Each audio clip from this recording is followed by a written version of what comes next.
Hello বন্ধুরা, অসীমার রান্নাঘরে নতুন একটা রেসিপি নিয়ে চলে এসেছি। আপনারা দেখুন কিভাবে মাছ দিয়ে অমলেট বানানো যায়। আমি ওটা নুন হলুদ দিয়ে একটু সেদ্ধ করে নিয়েছি। মাছটা নিয়ে কাঁটা ছাড়িয়ে নিচ্ছি। সমস্ত কাঁটাগুলো একটু ছাড়িয়ে নেব।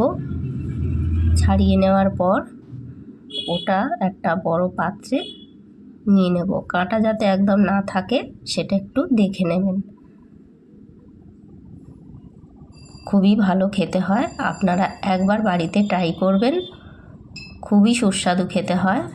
সাধারণ একটা জিনিস দিয়ে নানান ধরনের জিনিস বাড়িতে বানানো যায়। পেঁয়াজ দিয়ে দিলাম, কাঁচা লঙ্কা দিয়ে দিলাম, টমেটো কুচি দিয়ে দিলাম, ধনে পাতা দিয়ে দিলাম,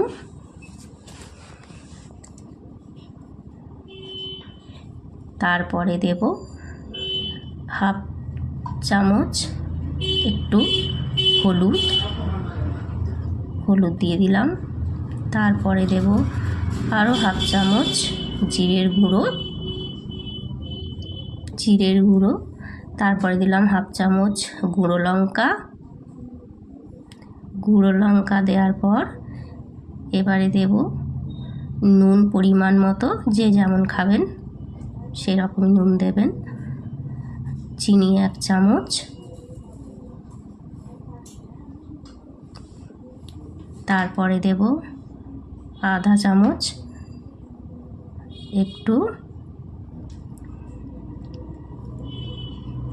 গরম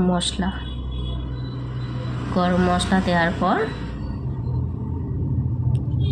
এরপরে দেব 2 থেকে 3 চামচ বেসনটা দেওয়ার পর ওটা ভালো করে মেখে নিতে হবে। মানে পুরো জায়গাটা যাতে জিনিসটা ভালোভাবে মাখাটা হয় মাছের সাথে মেখে নিতে হবে। একটু জল দিতে হবে, জল দিয়ে ওটা মাখতে হবে, যাতে খুব টাইটও না হয়ে যায় আবার খুব পাতলাও যেন না হয়। মিডিয়াম মতো হবে ওটা, যাতে অমলেটটা ভালোভাবে করা যায়। বাড়িতে একবার ট্রাই করে দেখবেন, খুবই সুস্বাদু এবং ভালো খাবার। এখন গরমকালে অনেক মানুষ পান্তা ভাত খেতে পছন্দ করে। পান্তা ভাতে যদি এরকমভাবে আপনি একটু বানিয়ে নেন, খুবই ভালো লাগবে খেতে। গরম ভাতের সাথেও ভালো লাগবে।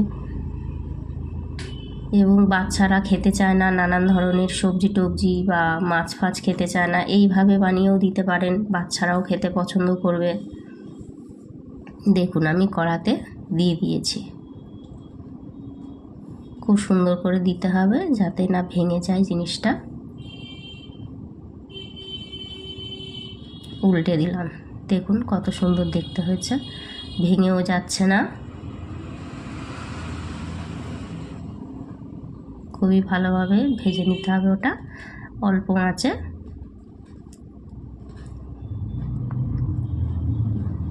আমার ভাজা প্রায় হয়ে গেছে সবগুলো।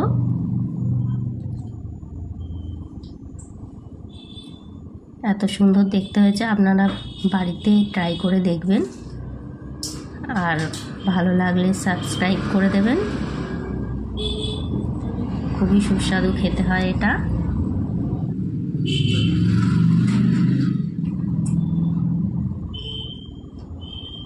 দেখুন একটুও ভাঙছে না জিনিসটা। বাড়িতে আপনারা যতক্ষণ না ট্রাই করে দেখছেন ততক্ষণ বুঝবেন না যে সাধারণ মাছ দিয়ে এত সুন্দর রেসিপি বানানো যায়।